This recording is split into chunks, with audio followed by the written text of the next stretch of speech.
جارێکی ترم کاتتان باش بینەرانی ئازیزی پێشەنگ تیڤ هاتینەوە لاتان بۆ ئەوەی کە دەنگی ئێوە سەبارەت بە هەڵبژاردنەکانی عێراق بگەێنینە کۆمەڵگە و لەم بەشەدا کۆمەڵێکی بەشداربووی ترمان لەگەڵدایە کە سەرنج و تێبینی خۆیان سەبارەت بە هەڵبژاردنەکانی عێراق دەخەنان ڕوو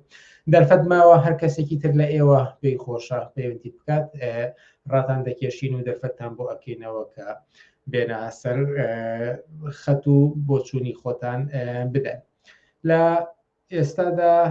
یەکەم بەشدار بوو کە لەگەڵماندایە بەڕێز عومەر چاوشین لە ڕانیا دەبەی ڕاپەڕینەوەی پێ دەوترێت بازنەی چواری هەڵبژاردنەکان لەوێەوە لەگەڵماندایە. کاک عومەر زۆر سپاس بۆ بەشداریت لە گەڵمان و ئەگەر سەرەتا لە زمانی ئێوە ببیستین کە چۆنێتی بە پیرەوە چوونی خەڵکی لە هەڵبژاردنەکان لەو ناوچەیە چۆن بوو؟ بەڵێ زۆر سپاس هاوڕ بنار دەستان خۆش بێماندوونە بن. ئەمڕۆ لە سنووری ڕاپەڕین لە قەڵاتزە و ڕانیە با بڵێن لەگەڵ ناحیەکانیان خەڵک وەکو هەر شوێنێکەی کوردستانیان با بڵێن عێراق بە ساردی پێشوازیان لە پرۆسی هەڵبژاردن کرد. ئەم پرۆسەیە کە لە بەغدا و لە کوردستان یان با بڵێن لە هەموو سنوورەکانی عێراق ئەمڕۆ ئەنجام درا. ئەم پرۆسەیە درێژکراوەی پرۆسی هەڵبژاردنەکانی تری عێراقە کە بە هیچ شێوەیەک یان با بڵێن وانە وەگەر دڵی خەڵک خۆش بێ یان با بڵێن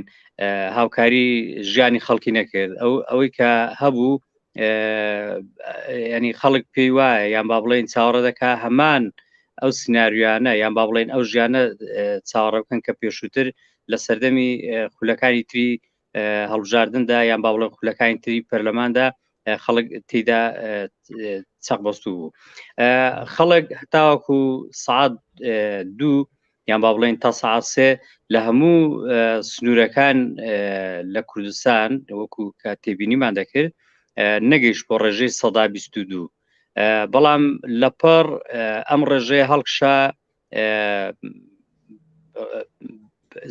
زیادکردنی دەنگدەری بەخۆبینی لە هەر سنوورێکدا یان با بڵێن لە سلێمانی هەتا وە لە سۆران سەرەتا لە دەهۆک و لە سۆران کە کوردستان قسە لەسەر کوردستان بکەین لە دەهۆک و لە سۆران زۆرترین خەڵک بەشداری هەڵبژاردنی کرد و دواتر شوێنەکانی تریش دەستی پێکرد خەڵک چۆ سەر سندۆقەکانی دەنگدان. بەڵام بەو شێوەیە نەبوو. ئەوەی کە ئێستا لەو هەڵبژاردنەدا زەرمەندی یەکەما وەکو باز دەکرێت بپێی کە ئامارە نافەرمیەکان دەگوترێت یان با بڵێن وەکو پێشبینی لە ئەعلام باز دەکرێت زۆربەی زەڕبەکان کە بەر کوتلەکان کەوتووە لێرە کوتلەی یەکێتی و گۆڕانن و دواتریش ئیسلامیەکان ئەوانیش زەربیان بەرکەوتووە. بەڵام وەکو باز دەکرێت نەوەی نوێ لەگەڵ پارتی ئەوان باڵانسیان بەرزترە لەوانی تر. ئەویش هۆکارەکەی دیارە مەسەن لەولا لە سنووری زەرد یان با بڵێن لە سنووری پارتی دەسەڵاتێکەیە کە حکمی هەمووی دەکات بە هەر شێوەیەک بێ ئەوان کاری خۆیان کردو بۆی کە گۆڕانکاری زیاتر یان بەرەو پێشتر لە دەسەڵاتەکانیاندا ڕوودا. بەڵام لێرە لەم سنوورە خەڵک هیچ بەدیلێکی شک نەبرد و پێیان وایە کە بەڵام ئەم پێوابوونە یان با بڵێن ئەم تەسەوراتێکی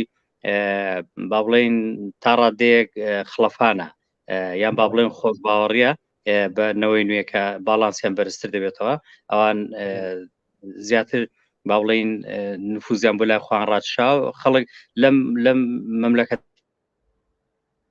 بەڵام دیارەوەی کە ئاماژەی پێدەدەن ئەو نیسبەیە بۆ کە بەشداریان کردو لە هەڵبژاردنەکاندا بەڕێزکارۆمەر لە تەیان با بڵێن لەم کە وایە بەشداری لە هەموو ناڕزایەتەکاندا کردو لەبەر نەبوونی لەبەر ژیانی خراپ لەبەر. بەڵام ئێستا ئەو هێزە نوێیانە یان با بڵێن ئەو تازانە کە هاتوونێتە سەر ساحەی کوردستان بە هەندێک سیناریۆ یان با بڵێن هەندێک لە ئەو درۆیانەی کە باسییان دەکرد پێشووتر وەکو تەقلید ئەوان هاتن دیسان بەکاریان هێنایەوە کۆمەڵە خەڵکیان ڕاتشاوە بەهۆی سۆز و عاتیفە لە وڵاتەدا خەڵک زۆر سۆز و عاتیفە هەیە بابەتی بەشداریکردن ڕاوەستین ئاماژەتان بەوەدا کە لە سەرەتادا ڕێژەی بەشداری بوون کەم بوو لە ناکەو بڕێک زیادی کرد بەڵام هێشتا بەپێی ئامارە فەرمیەکان کەم بنکە هەیە کە بە شێوەیەکی بەرچاو لە 150 بەشداربوونی تێپەڕان دەبێت و ئەو نسبەیە کە باستان کرد بۆ نمونە کە هەندێک لایەن ڕێژەدانکانیان کەمی کردەوە بۆ نمونە دەنگێکی زیاتری هێناوە دیار لە چاو ئەو ڕێژەکەمەی خەڵکیدا کە بەشداری دەنگدانیان هێناوە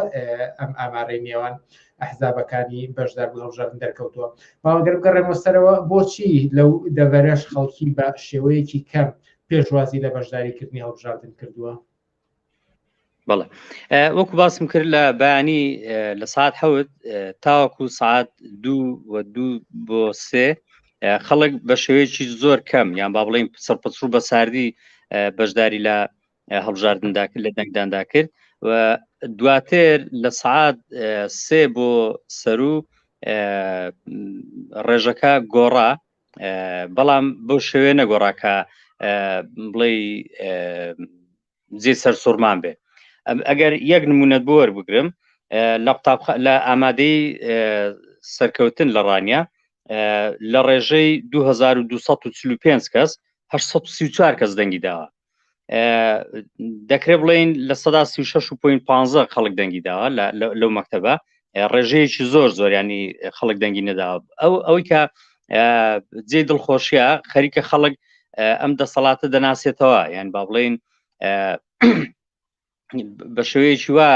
بەرپەرچی ئەم دەسەڵاتیان دایەوە تۆڵیان لێ کردەوە ینی هەڵیان نەبژارنەوە بەڵام بەداخەوە لەلایەکە هێزێکیکە یان با بڵێن کوتلەیەکی تر بەشداربووی هەڵبژاردنەکان باڵانسیان بەرز بووە ئەوش نەوەی نوێ یان با بڵێن هێزێکیکە کۆنەپارێز لاانێت سوودی لەو چێشمانی نێوان خەڵکو و دەسەڵات و ئانە بینیوە ئەویش هۆکارەکەی ئەوەیە کە با بڵێن هەندێک گەنج کە تازە پێدەگەن ئەو کەسانی کە یەکەم جارە دەستنا هەڵبژاردنەوە لەوانێ ئەو هۆکارەکەی بێ تا ئەو کاتی دەکەونە ناو مەحمەعا و بازاڕی ئەم بازارە قورسەی ژیان ئەوانیش بۆیان دەردەکەی و بەڵام بەداخەوە ئەو خەڵکە نەدەبووە متمانەی خوام دەن بەو هێزە کوردیانە یان با بڵێن هێزەکانی تریژ لە خوار چکە ئەوان هەم کوردەکان و هەم عەرەبەکانی خوار و سونە و شیعە و با بڵێن هەمویان بەیەکەوە ئەمانە بەگشتی هەمویان فاشلن هیچیان بیر لە ژیانی خەڵک ناکەنەوە هەمویان هاتوون تەنها بیر لە پۆست و پلەوپا ئەو سەر و سەرەتەی کە هەیە باوەش پێداکەن و بەش خوان ببن هاوڕێ بنار لە ساعت 3 بۆ 6 ئەم خەڵکە وەکو لە چاو بەیانی باشتر بوو ینی خەڵک زیاتر دەهات ئەوش لەوانێ هۆکارێکەوە بێ هەندێک خەڵک لەسەر ئیش بووە هەندێک خەڵک دوکانی داخستووە لەسەر دوکان بۆ لەوانێ هۆکارێکی زیاتر ئەوە بێ بەڵام بۆ عەدەژنێ ئێمە جێگەی سەر سوورمان بێ ئەو گۆڕانکاریە بچووکەی کە لە ئاماژەمان پێدا کە ئامارە فەرمیەکانیش باز لەوە دەکا کە کەم بنکە هەبووە یعنی بە شێوەیەکی بەرچاو لە 150 تێپەڕەنێ لە هەندێکیش هەبووە بە شێوەیەکی بەرچاو کەمتر بووە لە 150 بەڵام ئەگەر ڕێژەی زۆرینەی خەڵکی بەشداریم هەڵبژاردنیان نەکرد و ئەمیان وەکو ئەڵتەرناتیڤێک بۆ خۆیان بینیەوە هەنگامی داهاتیتری ئەم خەڵکە چی ئەبێت لە ئیدامەدان بە ناڕەزایەتیان و گەیشتن بەو ئاوات و ئامانجانی کە هەیەە بەڵێ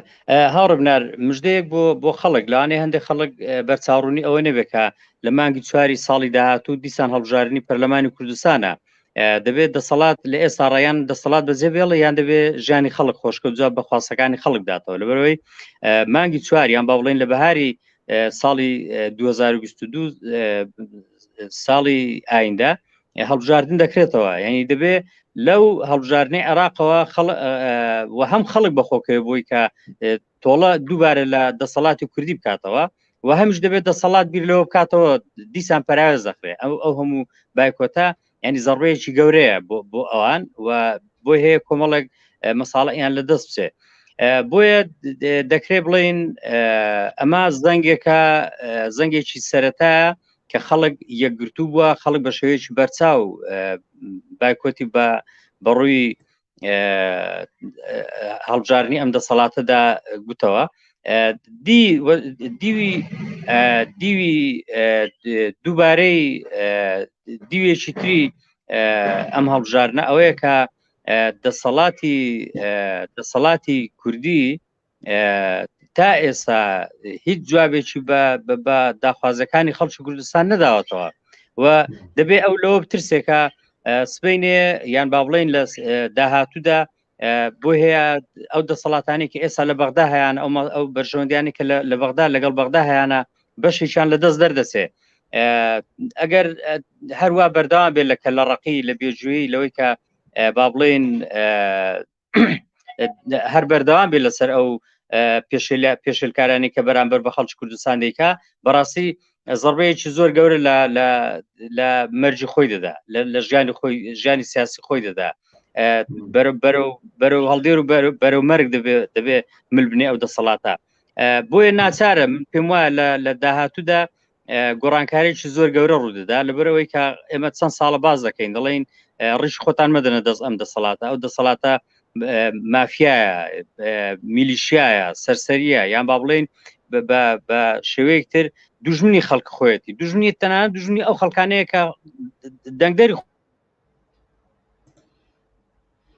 بەڵێ بورە هاوڕێ عومەر دەنگت نابیستین ڕەنگە کێشێکی تەکنیکی هاتبێت خۆشیانت لە ئێستادا ئێمە نەنانمان هەیە، نە ئاومان هەیە، نە سوتەمەنیمان هەیە، هیچ خزمەت گوزاریەکمان نییە. خەڵکی خوانن زەربە لە خەڵکی خوان دەدەن، یان با بڵێن جواب بە خواستەکانی خەڵک خۆشیان نادەنەوە. بۆیە بەشێکی ئەو ئەم هەم بایکۆت و نابڕووی دەسەڵاتدا ئەوەیە کە جوابی خواستەکانی خەڵک نەدراوەتەوە تا ئێستا. خەڵک دێت سەرجادە دەیکوژن، خەڵک دێت سەرجادە دەیگرن، خەڵک دێت سەرجادە ڕەشگیری دەکەن بە گولەی بڕەر و بە ئاوی پڕ لە بیبەر و بە بۆمبی غازی و بە گولەی پلاستیکی و بە هەموو ناوعێک بەرەڕووی خەڵکی ناڕازی دەبنەوە. ئەوانە هەموو کاریگەری تاویان هەیە لەسەر پاشەکشە پێکردنی ئەو دەسەڵاتە لەم هەڵبژاردنە و لە هەڵبژاردننی داهاتووی ساڵی 2022 کە ئێستا لە پێشمانەوە هەمووی 6 مانگێکی ماوە. خەڵک زیاتر چاوەڕێ ئەوەشە بۆی زەڕبەیەکی تاو لە حیاتی سیاسی ئانەش بدەن. مەڕێز عومەر چاوشێن لە دەبەری ڕاپەڕینەوە زۆر سپاس بۆ ئەم دەرفەتەی پێدانی بەشدار بووی لە بەرنامە تایبەتەکانی پێشەنگ تیڤی سەبارەت بە هەڵبژاردنەکان. زۆر سپاس. ئازیزان، هەر ئێستاش بەشداربوویەکی ترمان لەگەڵدایە بەڕێز سەوسەن سەلیم. ئێوارەت باش و سپاس بۆ بەشداری ئێوەش لە بەرنامەکانی پێشەنگ تیڤی. قسەی ئێوە سەبارەت بە هەڵبژاردنەکان چیە ئەوەی تا ئێستا بیستتانە؟ سپاس بناگیان، سپاس بۆ ئێوەش و دەستان خۆش بۆ لەشتان ساغ بە بەڕاستی بە بەردەوام کاری باشتان کردو. تەسەوورەکەم ئەمڕۆ منبەرێکی باش بوو بۆی خەڵک زیاتر لە ڕاستیەکان تێبگا. ئەلبەت من زۆر متابعی وەزعەکەمە کرد و بە لە نزیکەوە هەوڵمەیە، یعنیوانە لە ڕێگەی سوۆشیال میدیاوە ئاگام لێ بێت و لە ڕێگەی ئەم تەلەڤیزیۆنەشە کە پێشەنگ تیڤیوانی ئاگام لە ئەوزاعەکان بێ. بە هەر حاڵ ئێمە خۆمان وتومانە نە بایکۆت نە ڕۆشتن بۆ ئینتیخابات لەوە ئاڵوگۆڕی گەورە ناهێنێ، بەڵام من بۆ چوونی خۆم ئاوایە ئەوەی ئەمڕۆ ڕوویە نمایشێکی زۆر گەورە بوو، نمایشێک بوو کە خەڵک بە ئاشکرا و بە تومی بە دەسەڵاتداران بڵێن ئێمە ئێوەمان ناوێت، یعنی ئەو بێدەنگیە و ئەو سکوتە و ئەو دانیشتن لە ماڵە ئەمەش نەوعێکە لە اعتراض بە شێوەی جۆرا جۆر ئەکرێ بچیتە سەرجادە، ئەکرێ لە ماڵەوە بیت، ئەکرێ خەڵکانێک هەیە ئەڵێ بە چەپکێ گوڵەوە ئەچینە سەرجە، هەر کەس اعتراضەکە، بەڵام اعتراضیان جارە مەسەلەن جاران بەو شێوەیە نەبوو، بۆ خەڵک بە چاواشەکاریەکانی ئەو حزبانەی کە ئیدعای ئەوە ئەکەن ئۆپۆزیسیۆن وەکو نەوەی نوێ، خەڵک بەو یا گۆڕان سەردەمێک کردی، خەڵک بەو فاک و فیکە هەڵ ناخەڵەتیە، خەڵک ئەزانێ ناوەڕووک و بنەمای ئەمانە چییە، یعنی کەسێک کە سەیرینەوەی نوێەکە ئەزانێ ئەمە یەکسەر خەیاڵت عەقڵت بۆ یەک مەجموعە کۆمپانی ئەڕوات کە ئەم کەسە لە ژێر سایی پارتیە دەستی داوەتیە و هەموو هەمی خۆیەتی، یعنی من لەو هەموو کۆبوونەوە و گربوونەوە شاکەکرد لەگەڵ خەڵکە هیچ وعد و پەیمانێکی بە خەڵک نییە هیچی بە خەڵک نییە بڵێ ئەگەر من دەنگتان بە منە وعدی ئەوەتانێمە ئاوا و ئاوا و ئاوا ئەکەم هیچی نەبوو هەرەوە بوو انتقادێکی سەرزارەکی و بڕۆین کارکەین و بڕۆین وابکەین و ئەمانە بە هەر حاڵ ئێستا ئەگەر دەنگی زیاتر یا کەمتر بێنێ هیچ خۆشحاڵیەک نییە بۆ خەڵک چونکە ئەم پارتی یەکێتی و ئەوانەی تریش کە بە دەوری ئەم دەسەڵاتۆن وەکو گۆڕان وەکو ئیسلامیەکان وەکوونەوەی نوێ ئەمانە دروستکراوی خۆیانن ئەمانە لە کاتێکا حزابی بۆرجوازیە دەسەڵاتی بۆرجوازی دەسەڵاتی سەرماداری هەمیشە پلانی هەیە هەمیشە مانۆرەکات هەمیشە کەزانی ئەکەوێت ئەزمەوە شتێکی تر هێنێتە پێشۆ شتێکی تر دروستەکە لە بەهۆی ئەوە خۆی ڕاگرێتەوانێ بەهەرحاڵ نەوەی نوێ نابێت ببێتە جێگەی تەوەهومی خەڵک گۆڕان نابێت ببێتە جێگەی تەوەهومی خەڵک ئەمە یەک سیستەمە یەک نظامە یەک ئایدۆلۆژیە ئەمانە هەموو تەواوکەری یەکن ئەمانە لە پاڵ یەکە ئەمانە نەهاتون ژیانی خەڵک ژیانی خەڵکی کوردستان خۆشکەن هیچ وعدێکیان نەیەوە ئەو کارەبا دابینکەن غاز دابینکەن شێوازی خوێندن و تەندروستی چاک بکەن فرسی کارکردن دروست پەرە پێبن لە کوردستان و وعدانیان نەیەوە بە هیچ نوعێک ئەمانەیە وە ناشیکەن نە ئینتیخابات ئەمە ئەگۆڕێ و نە بایکۆت بەڵام ئەم بایگۆتە یەک پەیانی کە زۆر ڕۆشنە ئەوەیە کە ئاشکرا بە دەسەڵاتداران ئێمە ئێوەمان ناوێ ئێوە جوابگۆنین بە نیاز و پێویستیەکانی ئێوە 30 ساڵە تەجروبەمان هەیە لەگەڵ ئێوە لەم ئەم 30 ساڵە هیچتان نەکرد ئێستا بە 4 ساڵی تر و بە 4 ساڵی تر یا بە دەنگدان هیچی تر ناکەن یعنی خەڵک تەوەهومێکی نەما بەم دەسەڵاتە ئەوەی کەماوە دۆرەکو ئەو هاوڕێ پێش من ئیشارەی پێەیە خەڵک کوێ سەرجادەوە خەڵک ئەچێتە سەرجادە ئەمە سەرەتایەکە بۆ نەوعێک لە یەکبوون جاران خەڵک ئەچوێ سەرجادە ئەچوێتە پەلاماری حتا بیناکانی دەسەڵاتی ئەیان مەقڕەکان و بارەگاکانی ئەیان بەڵام هەموو خەڵک نەبوو بۆیە ئەوانیش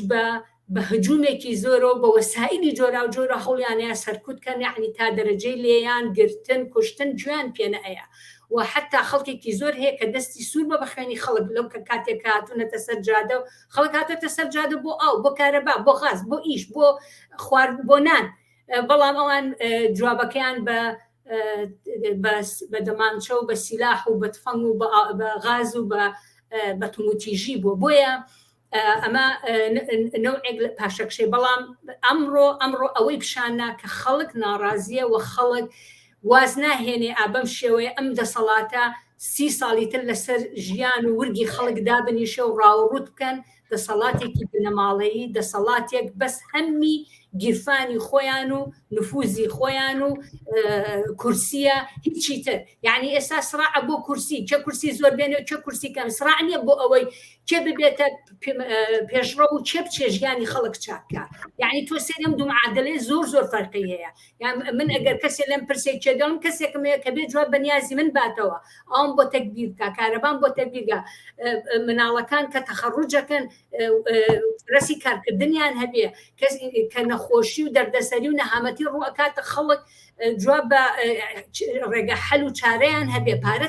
سەرفکەن ژیانی خەڵک چاکەن نەک ئەوەی کە بێت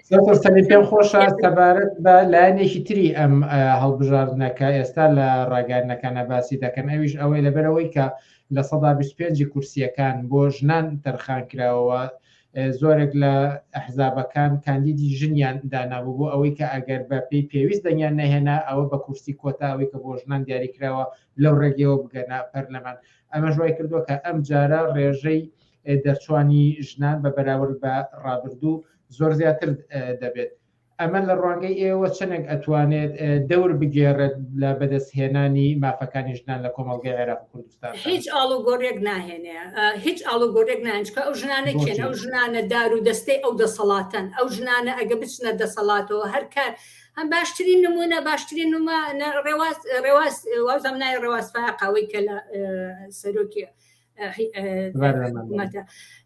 چی کرد چه ئاڵوگۆڕێک هێنا چ لە وەسعی ژنان چ لە وەزعی خەڵک چ ئەڵگۆڕێکێنە ئەمە هیچ لە مەسەلە ناگۆڕێت چونکە ئەمە یەک چوارچێوەیە ژن بێ پیاوبێ یەک چوارچێوە لە چوارچێوە یەک سیاسەت قسەی کارەکات ئەوان نە هەڵبژاردی خەڵکن نە هەڵبژاردنی بزوتنەوەی ژنانە نە ژنان دەنگی پیاون ئەوانە کەسانێکن دەسەڵاتەکەی خۆیان هەڵی بژاردون حتا لەوانێ سەرەوا نەزانن لە سیاست حتا نەزانن سیاست چییە حتا نەزانن ئیداری اقتصاد و سیاسی دەوڵەتێک چییە حتا نەزانن بە تەواوەتی خۆیان باش کابینەی دەست دەوڵەتەکە نەناسن ئەمانە دەسەڵات خۆی هێناونی لە پاڵ خۆیانە بۆ جوانکاری بۆ پڕکردنەوەی کورسیەکان و پێم وتی ئەمە شەڕی کورسیە نەک شەڕی جوابدانەوە بە نیاز و پێداویستیەکانی خەڵک ئەمانە بۆی کورسیەکانی پێپڕکەنەوە ئەوانە هیچ کات هیچ کەسێ هیچ کات ژنانی کوردستان تەوقعی لەسەر ئەو ژنانە نەبووە و هیچ کاتێکیش ڕێگە چارە و ئاڵوگۆڕهێنان بە ژیانی خەڵک یا بە ژنان کە ژنان گەورەترین قوربانی لەم سیستەمەیە چونکە کوشتن هەیە چونکە توموتیژی هەیە چونکە ناوناتۆری ناشرین هەیە چونکە ژنان وەکو دەرەجە دوو تەعامل پێ ئەکرێن حەق و حقوقیان لە خوارەوەیە ئەمانە نەبوو جوابانەوە بە مەسەلەی ژنان هاتوون نە بە جوابانە مەسەلەی خەڵک هاتووە ناتوانێت یەک تۆسقاڵ لە ژیانی ژنان و خەڵک بگۆڕن چونکە ئەوان لە چوارچێوەی ئەو سیستەمەوە بەعکسەوە ئەستانە بنا موقعێکی حتا جێداخەکە من ئەم قسەیە بکەم موقعێکی جوانیان نابێ بنە دار و دەستە ئەبنە دیکۆرێک بۆ ڕازانەوە و تەکمیلەکردنی ئەو پەرلەمانە بەڵام لەباری قەرارات و دەنگیان هەبێ هیچ حسابێکی ئەوتوان لەسەر ناکرێت و خۆشیان هەبێ جوابدەرەوە بن بەو سیاسەتی ئەو دەسەڵاتی خۆیانی چ پارتیە چیەکێتیە یا بەشەکانی ترە ئەو پەلوپۆیی کە بە دەوری ئەم دوو دەسەڵاتن وەکو نەوەی نوێ وەکو گۆڕان وەکو ئیسلامیەکان ئەبێ جواب بۆ نیازە بنەوە ئەوە تا باشترین نمونانی کە لە ژنەکان هاتەبوو بی منە گەردەنگ بێنم ئەچم وعد بێژنی دووەم بۆ پیاوەکەمێنم یعنی ئەمە شەرمەزاریە عیبە ئینسان تەریقە بێتەوە کە جۆ لە قسەی وا ئەگرات خەڵک چۆن ئەو پەنجەیە ببڕێ باشە تا بیکە بە مەرەکە با بچێت دەنگ بۆ ئینسانێکی ئاوا بادکە بە ئاشکرا بێحرمەتی بە ژنانەکە بێحرمەتی بەخۆیەکان نەکات بە ژنان بەهەرحاڵ چەندین بابەتی لەو جۆرە یا مەسەلەن یەکێ لە ئافرەتەکانم بینی بە زەرفێ خەیارەوە ڕۆشتە بۆ کۆڵانەکان تەکلیفەکە دەنگی پێبن بۆ ئەمە دەلالەتیەوە یعنی هەر خەیاربردن دەلالەتیەوە کە خەڵک برسیە کە خەڵک برسێ لە باتی جواب پەیامی هەبێت کە من چۆن جواب بە برسێتی و برسیبوونی خەڵگەمە چۆن دژایەتی ئەم دەسەڵاتەکەم کە خەڵکی برسی کردووە ئەچێ خەیاریان بۆ یعنی نازانم یا ئەوە تا ڕەنگەکەی سەوزە ڕەمزیەکێتیە یا نازانم خەیار ئەبێت چی بەبێ ئاخرشت بە بیری لەکەیتەوە بێ بەسەر خەڵکا دابەشی کەیت بەهەرحاڵ زۆرمان لەگەڵا ناچاری کاتەکە سیناروی زۆر ناشرین و قەوزەون هەبوو بەڕاستی ئینسان دڵی تێکەڵ هاو بۆیە ئەوانە بەڕاستی نەگە شایستە نەبوو دەنگیان پێ بدرێ و من تەسەوڕەکەم خەڵک کارێکی چاکێکە کە دەنگی پێنەیان زۆر سپاس سەوسان سەلیم زۆر سپاس بۆ بەشداری ئێوەش لە بەرنامەکانی ئەم شەوی پێشەنگ تیڤیدا سەبارەت بە هەڵبژاردنەکان سپاس بۆ ئێوەش ئازیزان بەشداربوویەکی ترمان لە گەڵدایە بەڕێز ئیبراهیم حسەین ئێوەرت باش ئیبراهیم سەرنجی ئێوە لەسەر هەڵبژاردنەکان چییە؟ زۆر سپاس دەکەم هاوڕێ بنار سڵاوڕێزم هەیە بۆ بیسەران و گوێکانی تەلەڤیزیۆنی پێشەنگ بێگومان ئەو هەلومەرجەی کە ئێستا ئێمە ئەبین لە سەراسەری عێراق و کوردستانە ئاماژەیەکی ڕوونە بەوەی کە ئەم کۆمەڵگایە ئەم بەشەریەتە کرێکار و زەحمەت کێشە ئەم نەوەی ئەمڕۆی کۆمەڵگای کوردستان و عێراق ئەم دەسەڵاتی ناوێ ئەم هێزانەی ناوێ ئەم کۆنەپەرستیەی ناوێ ئەمە لانیکەمی شتێکە کە دەتوانرێت لە بەشەریەتێک چاوەڕوان بکرێت کە ساڵانێکە لە ڕەتکردنەوەی ئەو دەسەڵاتە لە ڕەتکردنەوەی ئەو کۆنەپەرستیە لە ڕەتکردنەوەی ئەو بێمافیە دەیانجار لە خۆپیشاندانی گەورە هاتوۆتە مەیدان دەیانجار مەیدانەکان مەیدانی شارەکانی لەگەڵ لە مەیدانی شارەکانە لە کوچە و شەقام و کۆڵانی شارەکانە ڕووبەڕوویان بۆتەوە قوربانی داوە خوێنی داوە و ئەوەی کە ئەمڕۆ بینیمان لە پرۆسەی سێرکی هەڵبژاردن نمایشنامەی ئەوەی کە ناویان ناو هەڵبژاردن تاکیدکردنەوەیەکی ئەو ڕاستیە بوو کە ئەو کۆمەڵگایە خەریکە بە هەر شێوازێکی ممکن بە هەر ئاستێک کە لە توانایدایە بەرگری لە خۆی دەکات دەتوانین بڵین ئێمە ئەمڕۆ دوو انتخابمان بینی دوو هەڵبژاردنمان بین یەکێکیان مەسەلەن هەڵبژاردن و گاڵتە بازاڕی و مەسخەرەیەک بوو کە ئەم هێزە بۆژوازیانەوە لە ئیسلامیەوە تا قەومیەکەی بەڕێیان خستبوو لە لایەکی تریشەوە گاڵتە پێکردنێکی گەورەی جەماوەری کرێکار و زەحمەتکێش بوو نەوەی ئەم سەردەمەی کۆمەڵگای کوردستان و عێراق بوو بەم دەور و دوکانە و بەم دەسەڵاتە دوو انتخاب و دوو هەڵبژاردنی ڕەتکردنەوەی ئەم دەسەڵاتە ئەم دەور و دوکانە ئەو سیستەمە چینایەتیە ئەم بەدبەختیە چینایەتیە لە ئاستێکی زۆر فراوانە ئێمە بینیمان تازە دەتوانین بڵین هەڵبژاردننی ڕۆژانی دوای هەڵبژاردن ئێمە بێگومان ڕوبڕووبوونەوەیکی خێراتر یان با بڵین ڕوون و ڕاشکاوتری ئەو بەشەریەتە لەگەڵ تەواوی ئەو بۆژوازیە کە نەفت و داماوەی کوردایەتی و ئیسلامی و قەومی لە سەراسەری عێراقا بە ئەشکاری جۆرا زۆر و تەنانەت لەوەی پێشووتر تونتریش دەبینین ئەوە تەنیا پێشەکی و سەرەتایەکە بۆ تۆفانەکانی داهاتووی کۆمەڵگای عێراق هیچ گومانێک لەوەدانێت کە چینی کرێکارێکی چەند ملیۆنی کار ئێستا ژیانەکە کارەکە و کۆمەڵگایی لەسەر پێ ڕاگرتووە بەشەریەتێکە بە هەرچی لە توانایدایە لە بەرامبەر ئەو کۆنەپەرستیە تا ئێستا دیفاعی لە خۆی کردووە ڕەنگە ڕۆژانی داهاتوو ئەم هەنگاوایان ئەم ئاستەی تەنیا بەرگری لە خۆکردن و مقاومەت بگوازێتەوە بۆ پەلاماردان و هێرشبردنێکی جددیتر بۆ تێکشکاندن و شکستپێهێنانی ئەو بربەریەتە بۆژوازی و کۆنەپەرستیە ئیسلامی و قەومیەی ئەمڕۆی عێراق هەرچی لەگەڵ هەڵبژاردنەکانی پێشووتردا ئەو کاتانە بایکۆت زۆر باس ئەکرا کە خەڵکی بچێ بایکۆت بکرێ بەڵام لەم هەڵبژاردنەدا هەست دەکەی کە بانگەشەی بایکۆت کەمتر ئەکرا زیاتر دژایەتیکردنێکی ڕاستە و خۆی دەسەڵات و تەواوی پرۆسەی هەڵبژاردنەکە بوو ئەم جیاوازیە لە ماوەدا بۆچی ڕوویدا بەڵێ ئەمە جیاوازێکی واقعی بوو جیاوازێکی واقعی بوو لە ڕاستیە ئەوەی کە ئێمە بینیمان بایکۆت نەبوو بە بڕای من ئەمە بایکۆت نەبوو ئەمە نەخێر بوو ینی نەخێرێکی گەورە ڕەتکردنەوەیەکی گەورەی ئەو دەور و دوکان و سیستەم و دەسەڵاتە بوو بە هەموو کاراکتەرەکانیەوە ئەمە جیاوازە کۆمەڵگای عێراق و کوردستانی ئەمڕۆ گەیشتۆتە ئاستی ئەوەی کە بەو قەناعەتە گەشتووە کە هەر هەنگاوێک بۆ ئازادی زیاتر هەر هەنگاوێک بۆ خۆشبەختی زیاتر هەر هەنگاوێک بۆ ژیانێکی شەرافەتمەندانەتر بەبێ تێکەوە پێچانی ئەو هەلومەرجە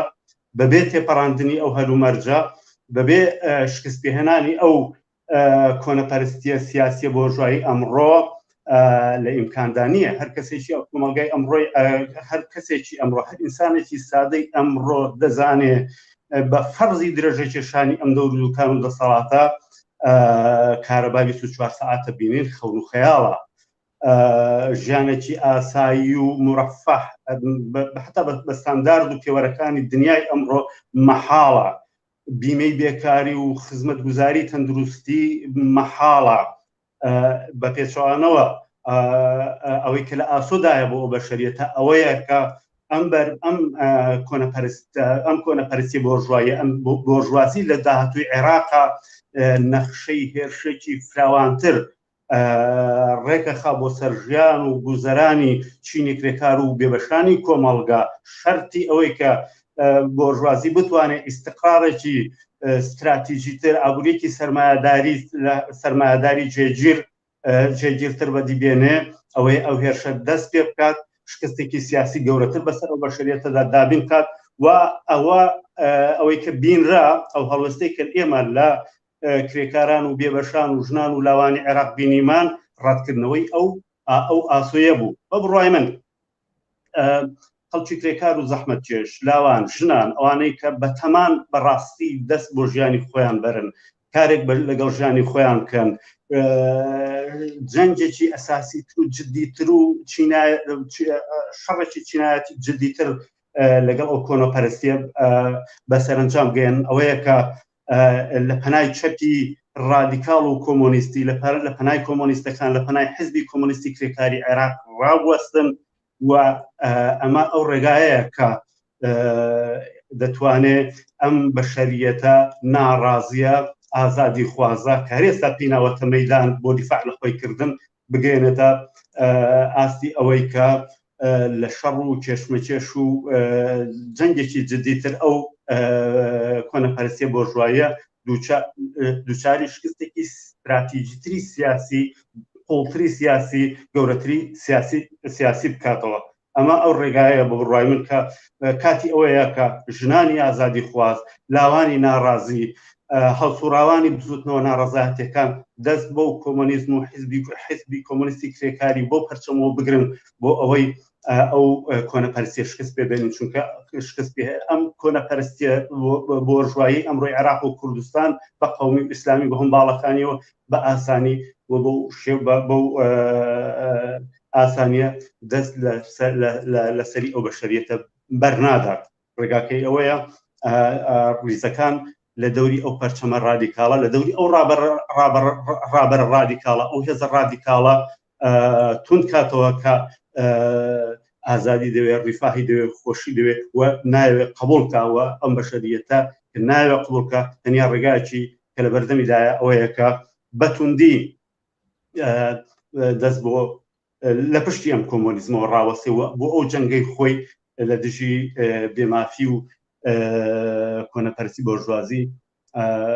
هەڵی بژێرێ و نایخۆی پێ بگەێنێتەوە ئاستەی کە بتوانێت کۆمەڵگە بە قازانجی خۆی بە قازانجی ئازادی و بەختەوەری و خۆشبەختی خۆی وەربچەرخێنێت. ئیبراهیم حوسێن زۆر سپاس بۆ بەشداری ئێوەش سەبارەت بە هەڵبژاردنەکانی عێراق کە لە پێشەنگ تیڤی بەرنامەی تایبەتەوە لەگەڵمان بوو.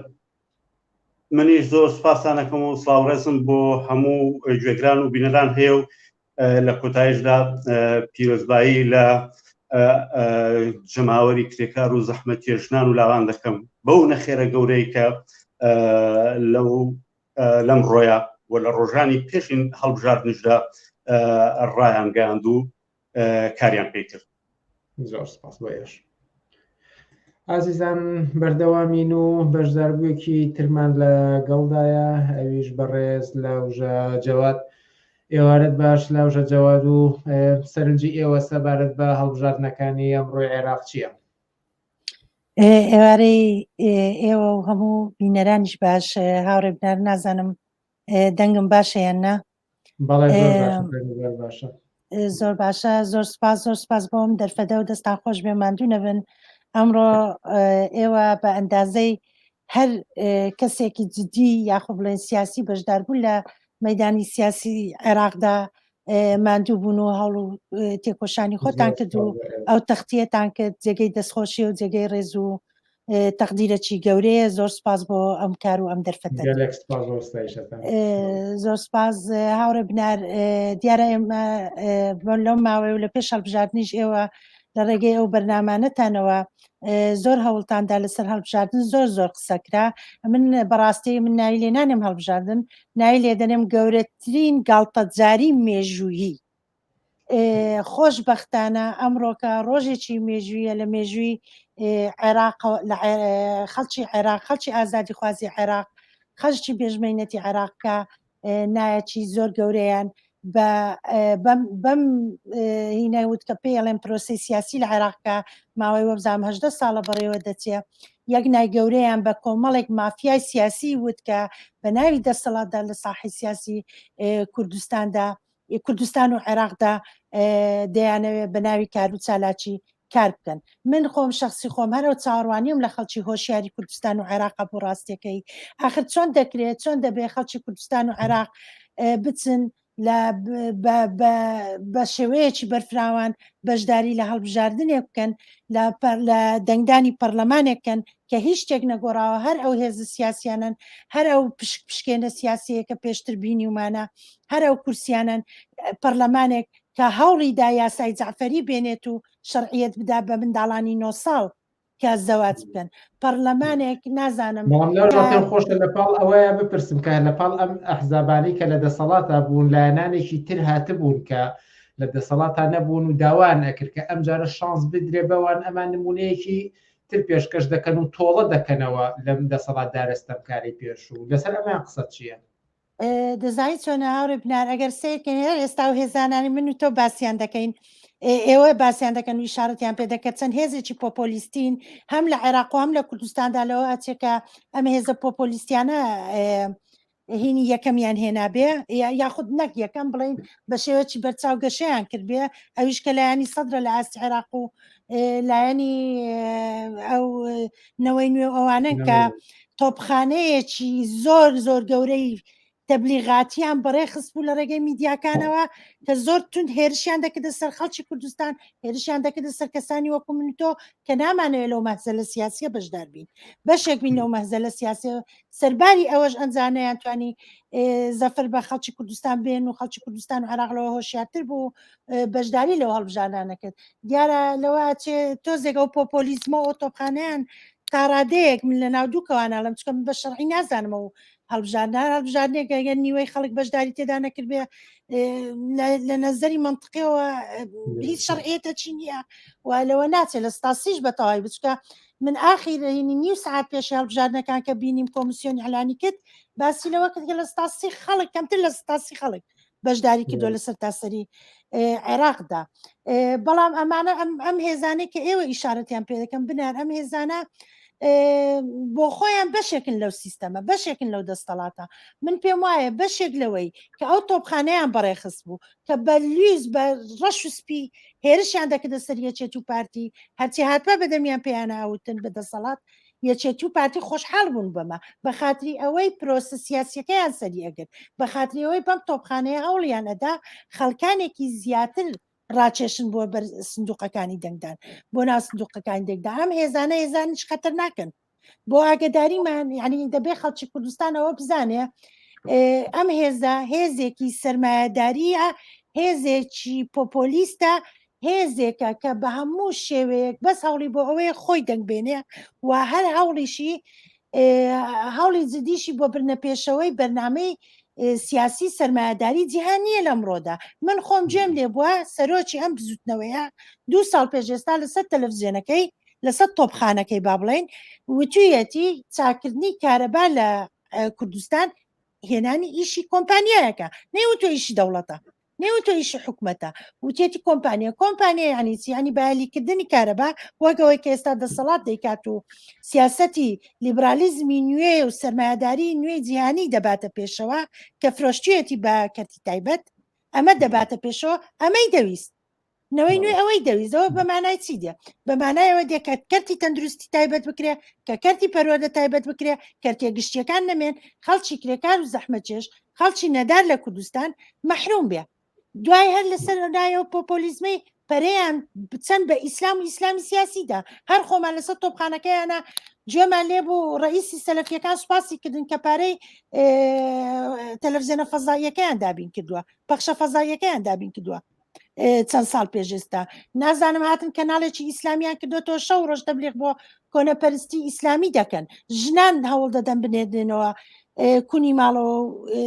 ناو چواردیاری ماڵەوە ژنان بە کۆی لە بکرێن لەو لاشەوە دەیانەوێ وەک هێزێکی سەرمایهداری وەک هێزی کاری هەرزان لە بازاری کارە ئیستفادە لە هێزی کاری ژنا بکەن خۆشیان تووشی پارادۆکسێک بوونە لە ناو ئەو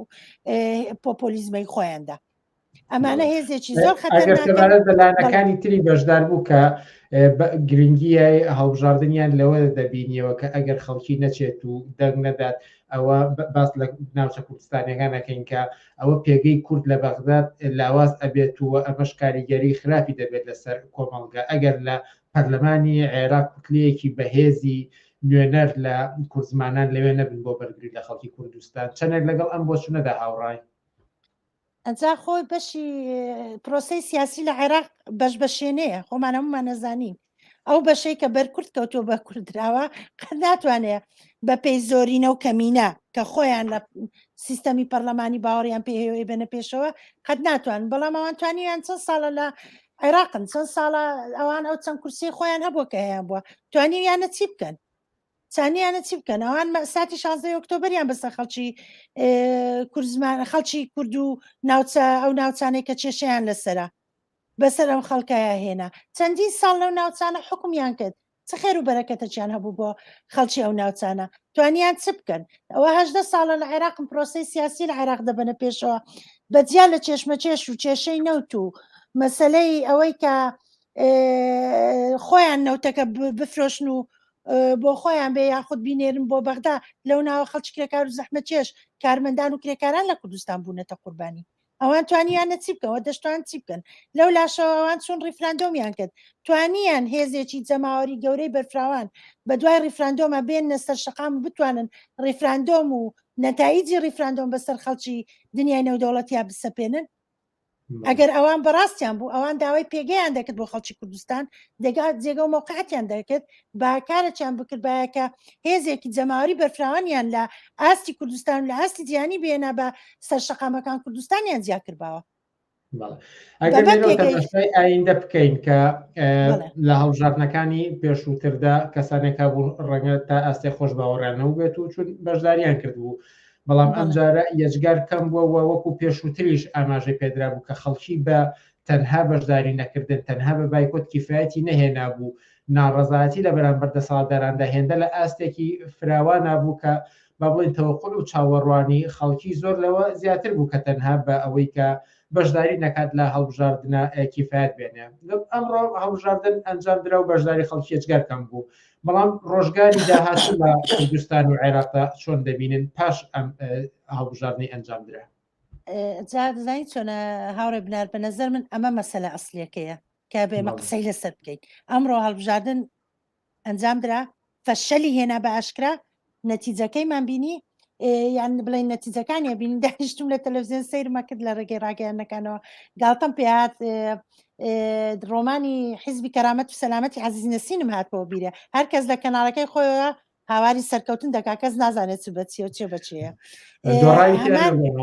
هەمان حیزبی کەرامەت و سەلامەتی عەزیز نەسین بەڵام ئەوەی لەو بینەیە وونە هەرچەندە من لەگەڵ بیر و باوەڕ و فکرە سیاسیەکەی عەزیز نەسین نیم بەس لە وەک ئیدیەی نەکا ئەو حیزبی مەدەنیەتەیە کە عەزیز نەسین باسی دەکا ئەو هێزەیە کە بە ناوی حیزبی مەدەنیەت وەک بەدیلی سیاسی دێتە دەرەوە لە ڕۆمانی حیزبی کەرامەت و حیزبی سەلامەتدا دەزانیت چۆن هاوڕێ بنار ئەمەی گرینگە ئێمە کۆمەنیستەکان بۆ نمونە بە نەزەر من لەم لە بەردەم هینێکی مێژووی بەرپرسیارەتێکی مێژووی زۆر گەورەدان ئێمە زۆر ئەڵێنە بێ خەڵک وا بکە بێ خەڵک وا بکە هاوڕێ برایم حسێنم جێلێ بوو بەر لە من بە دروست لەسەر ئەو بابەتە قسەی کرد هەندێک خاڵی ئیشارەت پێدا ئەمانە هەموو خاڵی دروستن بەڵام بەڕێی من ئێمە دەبێت چ بکەین ئێمە چۆن ئەو نوقتانەمان ئەو خاڵانەی باسی لێوە دەکەین ئێمە کۆمەنیستەکان بیبینە ناو خەڵکەوە چۆن ئەمە بکەینەوە شتێکەیە مەنسوور حکمەت لە میکانیزمی جێبەجێکردنی قودرەتە ئیشارەت پێدەدا ئەو خاڵێکەڵەی میکانیزمی جابەجێی قودرەت ئەو میکانیزمە ئێمە چۆن دەدۆزینەوە ئەو میکانیزمە چۆن دەبینە ئەو میکانیزمە دەدۆزینەوە بچینە ناو خەڵکەوە بچینە ناو خەڵکی کرێکار و زەحمە چێشەوە بچینە ناو ئەو ژنانەی کە پارێکە لە ساحەی تەحریر هاواری ئازادی و یەکسانیان دەکرد چۆن ڕێکخراویان بکەین چۆن خەڵکی کرێکار و زەحمە چێش بێنینە مەیدان وایان لێ بکەین کە خۆیان بەڕێوە بەرن خۆیان دەسەڵاتی خۆیان بگرنە دەستێ خۆیان کارەبا لە جیاتیوی بدرێ بە کۆمپانیەکان خۆیان سەرپەرشتی بکەن نازانم کەرتی تەندروستی و کەرتی پەروەردە لە جێەوەی کە بەم مەهزەلەوە بۆ بەدبەختی ئێستا بڕوا خۆیان لە ڕێگەی دەسەڵاتی ڕاستە و خۆیان لە خوارەوە بۆ سەرەوە ئەمە چۆن بکەن چۆن ئێمە دەتوانین خەڵکی کرێکار و زەحمە چێش سازمان بدەین من بە نەزەر خۆم من کە لە ئێستادا ئەندامی هیچ حیزبولایەنێک نیم بەڵام وەک ئینسانێکی کۆمەنیست قساکەم خۆم بە پرسیار دەزانم بەرامبەر ئەو قەزیەیە خۆم بە بەرپرسیار دەزانم و پێم وایە ئێمە بە کۆمەنیستەکانە بێ لە ئاستێکی بەرفراوانتر دانیشین کۆ ببینەوە گفتوگۆ بکەین کۆنفرانس بکەین لەسەر ئەوە ساغ بینەوە کە چۆن ئەو میکانیزمەمان بێنین ناو کۆمەلگاوە ئەو میکانیزمە چۆن بدۆزینەوە بۆ ئەوەی کە خەڵکی کرێکار و زەحمە چێش ڕێگەی دروستی خۆیان بدۆزنەوە من قبولمە هەموو ڕێگەیانم قبولە کە هاوڕێکان باسی ئەەکەن کە لە بەیاننامە باز دەکرێتکە ئەمانم قبولە بەڵام ئەم میکانیزمە چۆن جێبەجێ بکەین چۆن بیبینە ناو کۆمەلگاوە ئێمە چەندی ساڵە قسە ناکەین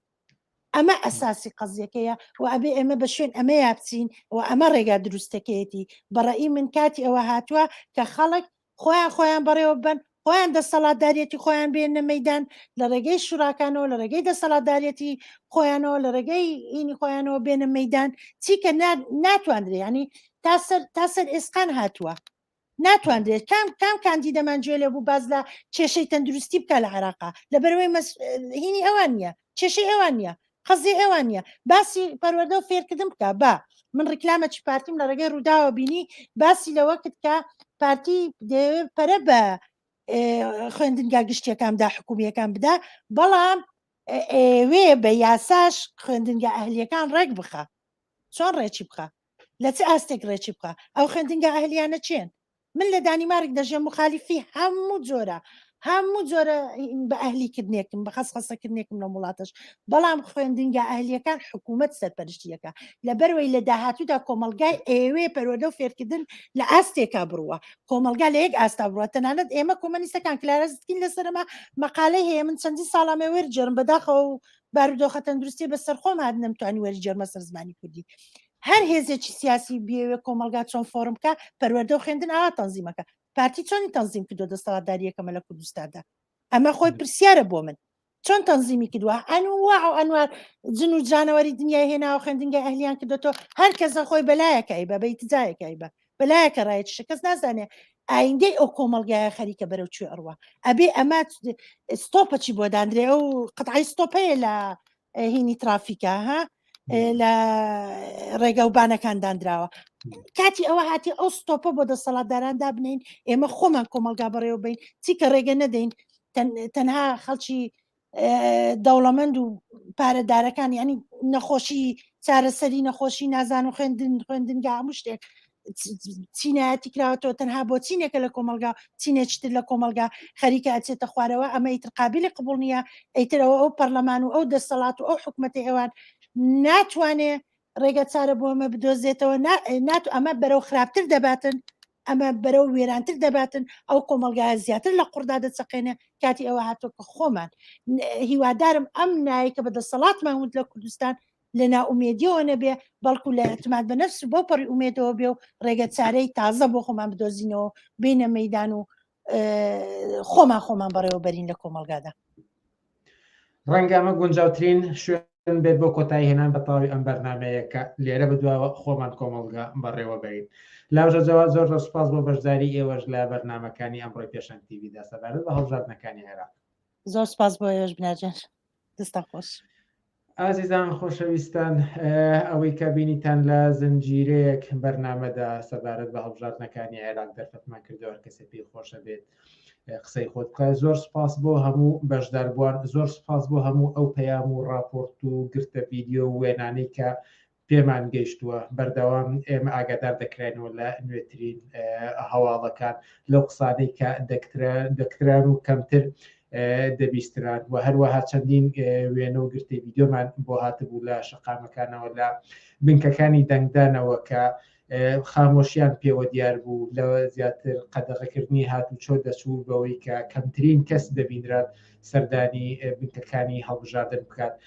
پێش ئەوەی کە کۆتایی پێبێنین تەماشای دووبارە ئەو گرتە ڤیدیۆنە دەکەینەوە کە لەلایەن ئازیزانەوە پێمان گەیشتووە بڵاویان دەکەینەوە پاشانیش کۆتایی بە زنجیرە بەرنامێ دەهین سەبارەت بە هەڵبژاردنەکانی عێراق زۆر سپاس بۆ ئێوە کە لەگەڵمان نابوون و تاوەکو پێنجشەممە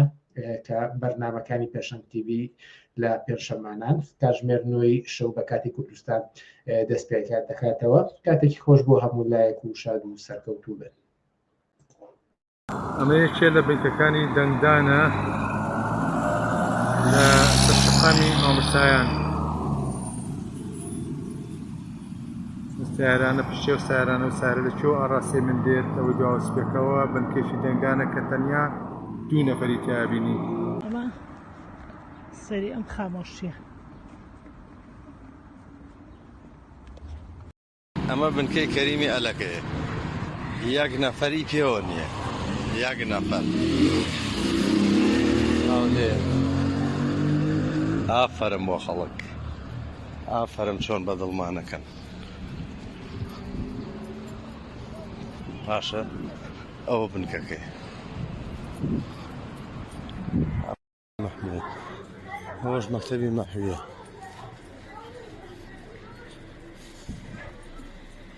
بنکەکەی کەسی لێ نییە پۆلیسەکە بەتەنێ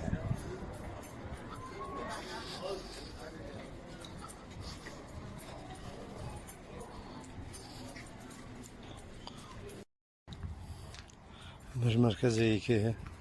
ئادادەی تیجارەی هەیە کەسی لێ نییە کەس ئامادەی بازرگانی سلێمانی کچان پۆلیسەکە لە حەوشەکە فەقیر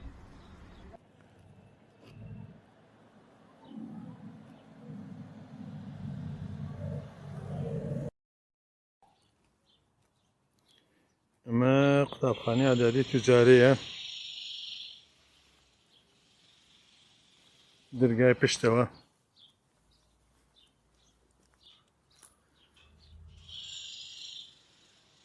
ئەوە چۆڵ و هۆڵە ئەمە ژوورەوەیە